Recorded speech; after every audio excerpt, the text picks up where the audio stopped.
कृष्णा। भीष्म जी कहते हैं, राजन, प्राचीन काल की बातों को जानने वाले विद्वान इस विषय पर जो धर्म का प्रवचन करते हैं वह इस प्रकार है। विज्ञ क्षत्रिय के लिए धर्म और अर्थ ये दो ही प्रत्यक्ष हैं। धर्म और अधर्म की समस्या रखकर किसी के कर्तव्य में व्यवधान नहीं डालना चाहिए, क्योंकि धर्म का फल प्रत्यक्ष नहीं है। जैसे भेड़िए का पद चिन्ह देखकर किसी को ये निश्चय नहीं होता कि ये व्याघ्र का पद चिन्ह है या कुत्ते का, उसी प्रकार धर्म और अधर्म के विषय में निर्णय करना कठिन है। धर्म और अधर्म का फल किसी ने कभी यहाँ प्रत्यक्ष नहीं देखा है। अतः राजा बल प्राप्ति के लिए प्रयत्न करे, क्योंकि वह सब जगत बलवान के वश में होता है। बलवान पुरुष इस जगत में संपत्ति, सेना, मंत्री सब कुछ पा लेता है। जो दरिद्र है वह पतित समझा जाता है। किसी के पास जो बहुत थोड़ा धन है वह उच्छिष्ट या जूठन समझा जाता है। बलवान पुरुष में बहुत सी बुराई होती है, तो भी भय के मारे उसके विषय में कोई मुख से कुछ नहीं कहता है। यदि बल और धर्म दोनों सत्य के ऊपर प्रतिष्ठित हों तो मनुष्य की महान भय से रक्षा करते हैं। मैं धर्म से भी बल को अधिक श्रेष्ठ मानता हूँ, क्योंकि बल से धर्म की प्रवृत्ति होती है। जैसे चलने फिरने वाले सभी प्राणी पृथ्वी पर स्थित हैं, उसी प्रकार धर्म बल पर प्रतिष्ठित है। जैसे धुआं वायु के अधीन होकर चलता है, उसी प्रकार धर्म भी बल का अनुसरण करता है। अतः जैसे लता किसी वृक्ष के सहारे फैलती है, उसी प्रकार निर्बल धर्म बल के ही आधार पर सदा स्थिर रहता है। जिसका बल नष्ट हो गया, जो दुराचारी है, उसको भय उपस्थित होने पर कोई रक्षक नहीं मिलता। दुर्बल से सब लोग उसी प्रकार उद्विग्न हो उठते हैं जैसे भेड़िए से। दुर्बल अपनी संपत्ति से वंचित हो जाता है, सबके अपमान और उपेक्षा का पात्र बनता है और दुख में जीवन व्यतीत करता है। जो जीवन निंदित हो जाता है वह मृत्यु की ही तुल्य है। दुर्बल मनुष्य के विषय में लोग इस प्रकार कहने लगते हैं, अरे ये तो पापाचार के कारण बंधु बांधवों द्वारा त्याग दिया गया है। उनके उस वाग बाण से घायल होकर वह अत्यंत संतप्त हो उठता है। यहाँ अधर्म पूर्वक धन का उपार्जन करने पर जो पाप होता है, उससे छूटने के लिए आचार्यों ने ये उपाय बताया है। उक्त पाप से लिप्त हुआ राजा 3 वेदों का स्वाध्याय करे, ब्राह्मणों की सेवा में उपस्थित रहे, मधुर वाणी और सत्कर्मों द्वारा उन्हें प्रसन्न करे, अपने मन को उदार बनाए, उच्च कुल में विवाह करे, मैं अमुक नाम वाला आपका सेवक हूँ इस प्रकार अपना परिचय दे, दूसरों के गुणों का बखान करे, प्रतिदिन स्नान करके इष्ट मंत्र का जाप करे, अच्छे स्वभाव बने, अधिक ना बोले, लोग उसे बहुत पापचारी बताकर उसकी निंदा करें तो भी वह परवाह ना करे, और अत्यंत दुष्कर तथा बहुत से पुण्य कर्मों का अनुष्ठान करके ब्राह्मणों और क्षत्रियों के समाज में प्रवेश करे। ऐसे आचरण वाला पुरुष पापहीन हो शीघ्र ही बहुसंख्यक मनुष्यों के आदर का पात्र हो जाता है, नाना प्रकार के सुखों का उपभोग करता है और अपने किए हुए विशेष सत्कर्म के प्रभाव से अपनी रक्षा करता है। लोक में सर्वत्र उसका आदर होने लगता है, वह इहलोक और परलोक में भी महान फल का भागी होता है। इस प्रकार से शांति पर्व के अंतर्गत आपदा पर्व धर्म में 134वां अध्याय पूर्ण हुआ। भीष्म जी आगे कहते हैं, युधिष्ठिर, जो दस्यु अर्थात डाकू मर्यादा का पालन करता है वह मरने के तुरंत बाद दुर्गति में नहीं पड़ता। इस विषय में विद्वान पुरुष एक प्राचीन इतिहास का उदाहरण दिया करते हैं। कायव्य नाम से प्रसिद्ध एक निषाद पुत्र ने दस्यु होने पर भी सिद्धि प्राप्त कर ली थी। वह प्रहार कुशल, शूरवीर, बुद्धिमान, शास्त्रज्ञ, क्रूरता रहित, आश्रमवासियों के धर्म की रक्षा करने वाला ब्राह्मण भक्त और गुरु पूजक था। वह क्षत्रिय पिता से एक निषाद जाति की स्त्री के गर्भ से उत्पन्न हुआ था, अतः क्षत्रिय धर्म पर निरंतर पालन करता था। कायव्य प्रतिदिन प्रातःकाल और सायंकाल के समय वन में जाकर मृगों की टोलियों को उत्तेजित कर देता था। वह मृगों की विभिन्न जातियों के स्वभाव से परिचित और उन्हें काबू करने की कला को जानता था। निषादों में वह सबसे निपुण था। उसे वन के संपूर्ण प्रदेशों का ज्ञान था। वह सदा पारित्र्यात्र पर्वत पर विचरने वाला तथा समस्त प्राणियों के धर्मों का ज्ञाता था। उसका बाण लक्ष्य भेदने में अचूक था। उसके सारे अस्त्र शस्त्र सुदृढ़ थे। वह सैकड़ों मनुष्यों की सेना को अकेले ही जीत लेता था और उस महान वन में रहकर अपने अंधे और बहरे माता पिता की सेवा पूजा करता था। वह निषाद, मधु, मांस, फल, मूल और नाना प्रकार के अन्नों द्वारा माता पिता को सत्कार पूर्वक भोजन कराता तथा दूसरे दूसरे मान्य पुरुषों की भी सेवा करता। वह वन में रहने वाले वानप्रस्थ और सन्यासी ब्राह्मणों की पूजा करता और प्रतिदिन उनके घर जाकर उनके लिए अन्न आदि वस्तुएं पहुंचा देता। जो लोग लुटेरे के घर का भोजन होने की आशंका से उसके हाथ से अन्न ग्रहण नहीं करते थे, उनके घरों में वह बड़े सवेरे ही अन्न और फल मूल आदि सामग्री रख जाता था। एक दिन मर्यादा का अतिक्रमण और भली भांति भांति के क्रूरतापूर्ण कर्म करने वाले कई हजार डाकुओं ने उससे अपना सरदार बनने की प्रार्थना की। डाकू बोला, तुम देश काल और मुहूर्त के ज्ञाता, विद्वान, शूरवीर और दृढ़ प्रज्ञ हो, इसलिए हम सब लोगों की सम्मति से तुम हमारे सरदार हो जाओ। तुम जैसे जैसे आज्ञा दोगे वैसा वैसा हम करेंगे। तुम माता पिता के समान हमारे यथोचित रीति से रक्षा करो। कायव्य ने कहा, प्रिय बंधुओं, तुम कभी स्त्री, डरपोक, बालक और तपस्वी की हत्या ना करना। जो तुमसे युद्ध ना कर रहा हो उसका भी वध ना करना। स्त्रियों को कभी बलपूर्वक ना पकड़ना। तुम में से कोई भी सभी प्राणियों में स्त्री वर्ग की किसी तरह हत्या ना करे। ब्राह्मणों के हित का सदा ध्यान रखना। आवश्यकता हो तो उनकी रक्षा के लिए युद्ध भी करना। खेती की फसल ना उखाड़ लाना। विवाह आदि उत्सवों में विघ्न ना डालना। जहाँ देवता, पितर और अतिथियों की पूजा होती हो वहाँ कोई उपद्रव खड़ा ना करना। समस्त प्राणियों में ब्राह्मण विशेष रूप से डाकुओं के हाथ से छुटकारा पाने का अधिकारी है। अपना सर्वस्व लगाकर भी उसकी सेवा पूजा करनी चाहिए। देखो, ब्राह्मण लोग कुपित होकर जिसके पराभाव का चिंतन करने लगते हैं उसका तीनों लोकों में कोई रक्षक नहीं होता है। जो ब्राह्मणों की निंदा करता है उसका विनाश चाहता है, उसका जैसे सूर्योदय होने पर अंधकार का नाश हो जाता है उसी प्रकार अवश्य ही पतन हो जाता है। तुम लोग यहाँ यहीं बैठकर लुटेरों का जो फल है उसे पाने की अभिलाषा रखो। जो जो व्यापारी हमें स्वेच्छा से धन नहीं देंगे उन्हीं पर तुम दल बांधकर आक्रमण करोगे। दंड का विधान दुष्टों के दमन के लिए है, अपना धन बढ़ाने के लिए नहीं। जो शिष्ट पुरुषों को सताते हैं उनका वध भी उनके लिए दंड माना जाता है। जो लोग राष्ट्र को हानि पहुंचाकर अपनी उन्नति के लिए प्रयत्न करते हैं वे मुर्दों में पड़े हुए कीड़ों के समान उसी क्षण नष्ट हो जाते हैं। जो दस्यु जाति में उत्पन्न होकर भी धर्मशास्त्र के अनुसार आचरण करते हैं वे लुटेरे होने पर भी शीघ्र ही सिद्धि प्राप्त कर लेते हैं। भीष्म पितामह कहते हैं, राजन, ये सुनकर उन दस्युओं ने कायव्य की सारी आज्ञा मान ली और सदा उसका अनुसरण किया। इससे उन सभी की उन्नति हुई और वे पाप कर्मों से हट गए। कायव्य ने उस पुण्य कर्म से बड़ी भारी सिद्धि प्राप्त कर ली थी क्योंकि उसने साधु पुरुषों का कल्याण करते हुए डाकुओं को पाप से बचा लिया था।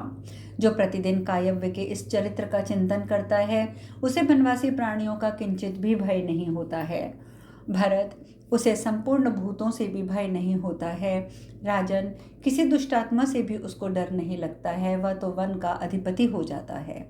इस प्रकार श्री महाभारत वन पर्व के अंतर्गत, शांति पर्व के अंतर्गत आपद धर्म पर्व में कायव्य चरित्र विषयक 135वां अध्याय पूर्ण हुआ। आगे भीष्म जी कहते हैं, युधिष्ठिर, जो संकट आने से पहले ही अपने बचाव का उपाय कर लेता है उसे अनागत विधाता कहते हैं। जिसे ठीक समय पर ही आत्मरक्षा का उपाय सूझ जाता है वह प्रत्युत्मति कहलाता है। ये दो ही प्रकार के लोग सुख से अपनी उन्नति करते हैं, परंतु जो प्रत्येक कार्य में अनावश्यक विलंब करने वाला होता है वह दीर्घसूत्री मनुष्य नष्ट हो जाता है। कर्तव्य और अकर्तव्य का निश्चय करने से जो दीर्घसूत्री होता है उसको लेकर एक सुंदर उपाख्यान सुना रहा हूँ, तुम स्वस्थ चित्त होकर सुनो। कुंती नंदन कहते हैं, एक तालाब में जो अधिक गहरा नहीं था बहुत सी मछलियां रहती थी। उसी जलाशय में 3 कार्यकुशल मत्स्य भी रहते थे जो सदा साथ साथ विचरने वाले और एक दूसरे के सुहृदय थे। वहां उन तीनों सहचारियों से एक तो अनागत विधाता था जो आने वाले दीर्घकाल की बात सोच लेता था। दूसरा प्रत्युत्तमति था जिसकी प्रतिभा ठीक समय पर काम दे देती थी। तीसरा दीर्घसूत्री था जो प्रत्येक कार्य में अनावश्यक अविलंब और विलंब करता था।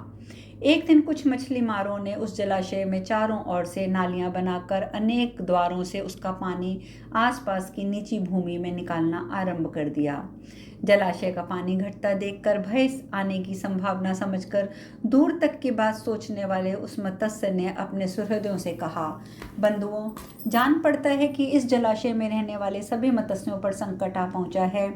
इसीलिए जब तक हमारे निकलने का मार्ग दूषित ना हो जाए, तब तक शीघ्र ही हमें यहाँ से कहीं अन्यत्र चले जाना चाहिए। जो आने वाले संकट को उसके आने से पहले ही अपनी अच्छी नीति द्वारा मिटा देता है, वह कभी प्राण जाने से के संशय में नहीं पड़ता है। यदि आप लोगों को मेरी बात ठीक लगे तो दूसरे जलाशय में चलें। इस पर वहां जो दीर्घसूत्री था उसने कहा, मित्र, तुम बात तो ठीक कहते हो, परंतु मेरा दृढ़ निश्चय है कि अभी हमें जल्दी नहीं करनी चाहिए। तदंतर प्रत्युन्नति ने दूरदर्शी से कहा, मित्र, जब समय आ जाता है तब मेरी बुद्धि न्यायता को युक्ति ढूंढ निकालने में कभी नहीं चूकती है। यह सुनकर परम बुद्धिमान दीर्घदर्शी अनागत विधाता वहां से निकलकर एक नाली के रास्ते से दूसरे गहरे जलाशय में चला गया। तदंतर मछलियों से ही जीविका चलाने वाले मछली मारों ने जब ये देखा कि जलाशय का जल प्रायः बाहर निकल चुका है, तब उन्होंने वहां अनेक उपायों से वहां की सभी मछलियों को फंसा लिया। जिसका पानी बाहर जा चुका था वह जलाशय अब मथा जाने लगा था। तब दीर्घसूत्री भी दूसरे मत्स्यों के साथ जाल में फंस गया। जब मछली मार रस्सी खींचकर मछलियों से भरे हुए उस जाल को उठाने लगा, तब प्रत्युन्नति मत्स्य ने उन्हीं मत्स्यों के भीतर घुसकर जाल में बंद सा गया। वह जाल मुख से पकड़ने के योग्य था, अतः उसकी तांत को मुंह में लेकर वह भी अन्य मछलियों की तरह बंधा हुआ वहां प्रतीत होने लगा। मछली मारों ने जब सब मछलियों को वहां बंधा हुआ समझा, तदंतर उस जाल को लेकर वे मछली बार जब दूसरे अगाध जल वाले जलाशय के समीप गए और मछलियों को धोने लगे, उसी समय प्रत्युन्नति मुख में लगी हुई जाल की रस्सी को छोड़कर उसके बंधन से मुक्त हो गया और जल में समा गया। परंतु बुद्धिहीन और आलसी मूर्ख दीर्घसूत्री अचेत होकर मृत्यु को प्राप्त हुआ, जैसे कोई इंद्रियों के नष्ट होने पर नष्ट हो जाता है। इस प्रकार जो पुरुष मोहवश अपने सिर पर आए हुए काल को नहीं समझ पाता, वह उस दीर्घसूत्री मत्स्य के समान शीघ्र ही नष्ट हो जाता है। जो पुरुष ये समझकर कि मैं बड़ा कार्यकुशल हूँ, पहले से ही अपने कल्याण का उपाय नहीं करता, वह प्रत्युन्नति मत्स्य के समान प्राण संशय की स्थिति में पड़ जाता है। जो संकट आने से पहले ही अपने बचाव का उपाय कर लेता है, वह अनागत विधाता और जिसे ठीक समय पर ही आत्मरक्षा का कोई उपाय सूझ जाता है, वह प्रत्युन्नति, ये दो ही सुखपूर्वक उन्नति करते हैं, परंतु प्रत्येक कार्य में विलंब करने वाला दीर्घसूत्री नष्ट होता है। काष्ठा, कला, मुहूर्त, दिन, रात, लव, मास, पक्ष, 6 ऋतु, संवत्सर और कल्प, इन्हें काल कहते हैं, और पृथ्वी को देश कहा जाता है। इनमें से देश का तो दर्शन होता है, किंतु काल दिखाई नहीं देता है। अभीष्ट मनोरथ की सिद्धि के लिए जिस देश और काल को उपयोगी मानकर उसका विचार किया जाता है, उसको ठीक ठाक ग्रहण करना चाहिए। जो पुरुष सोच समझकर जानबूझकर काम करने वाला और सतत सावधान होता है, वह अभिष्ट देश और काल का ठीक ठीक उपयोग करता है और उनके सहयोग से इच्छानुसार फल भी प्राप्त कर लेता है। इस प्रकार श्री महाभारत शांति पर्व के अंतर्गत आपद पर्व में शोकाकुल उपाख्यान विषयक 137वां अध्याय पूर्ण हुआ। युधिष्ठिर महाराज ने पूछा, भरत श्रेष्ठ, आपने सर्वत्र अनागत आने से पहले ही आत्मरक्षा की व्यवस्था करने वाली तथा प्रत्युपन समय पर बचाव का उपाय सोचने वाली बुद्धि को श्रेष्ठ बताया है, और प्रत्येक कार्य में आलस्य के कारण विलंब होने वाली बुद्धि को विनाशकारी बताया है। अब मैं उस श्रेष्ठ बुद्धि के विषय में आपसे सुनना चाहता हूँ, जिसका आश्रय लेने से धर्म और अर्थ में कुशल और धर्मशास्त्र विशारद राजा शत्रुओं के द्वारा घिरा होने पर भी मोह में नहीं पड़ता। कुरुश्रेष्ठ, उसी बुद्धि के विषय में मैं आपसे प्रश्न करता हूँ, आप मेरे लिए उसका आख्यान कीजिए। राजा किस प्रकार मित्र और शत्रु को अपने वश में करता है, और उसे शत्रु और मित्र के बीच में रहकर कैसी चेष्टा करनी चाहिए। परम तप पितामह, यह कार्य समस्त कार्यों में श्रेष्ठ है, नहीं है। सत्य प्रतिज्ञ जितेंद्रिय शांतनुनंदन भीष्म के सिवा दूसरा कोई इस विषय में बताने वाला नहीं है, अतः इस विषय में आप मुझसे कहिए। यह प्रश्न सुनकर भीष्म पितामह ने कहा, भरत नंदन बेटा युधिष्ठिर, तुम्हारा यह विस्तार पूर्वक पूछना बहुत ठीक है। यह सुख की प्राप्ति कराने वाला है। आपत्ति के समय में क्या करना चाहिए, ये विषय गोपनीय होने से सबको मालूम नहीं है। तुम ये सब रहस्य मुझसे सुनो। भिन्न भिन्न कार्यों का ऐसा प्रभाव पड़ता है जिसके कारण कभी शत्रु भी मित्र बन जाता है और कभी मित्र का मन भी द्वेष भाव से दूषित हो जाता है। अतः देश काल को समझकर कर्तव्य अकर्तव्य का निश्चय करके किसी पर विश्वास और किसी के साथ युद्ध करना चाहिए। भरत, जो मूर्ख मानव शत्रुओं के साथ कभी किसी दशा में संधि नहीं करता है, वह अपने किसी भी उद्देश्य को सिद्ध नहीं कर सकता है और ना ही कोई फल पा सकता है। किसी महान वन में मैं इस विषय में विद्वान पुरुष के द्वारा एक संवाद जो कि बहुत दृष्टांत बताया जाता है तुमसे कहने जा रहा हूँ, इसे ध्यान से सुनो। किसी महान वन में एक विशाल बरगद का वृक्ष था जो लता के समूहों से आच्छादित और भांति भांति के पक्षियों से घिरा था। वह अपनी मोटी मोटी डालियों से हरा भरा होने के कारण मेघ के समान जान पड़ता था। उसी की जड़ में 100 दरवाजों का बिल बनाकर पलित नामक एक परम बुद्धिमान चूहा निवास करता था। उसी बरगद की डाली पर पहले लोमश नाम का एक बिलाव भी सुख से रहता था। पक्षियों का समूह ही उसका भोजन था। उसी वन में एक चांडाल भी घर बनाकर रहता था। वह प्रतिदिन सायंकाल सूर्यास्त हो जाने पर वहां आकर जाल फैला देता था और उसकी तांत की डोरियों को यथास्थान लगाकर घर में जाकर मौज से तो सोता था। फिर सवेरा होने पर वह यहाँ आया करता था। रात को उस जाल में प्रतिदिन नाना प्रकार के पशु फंस जाते थे।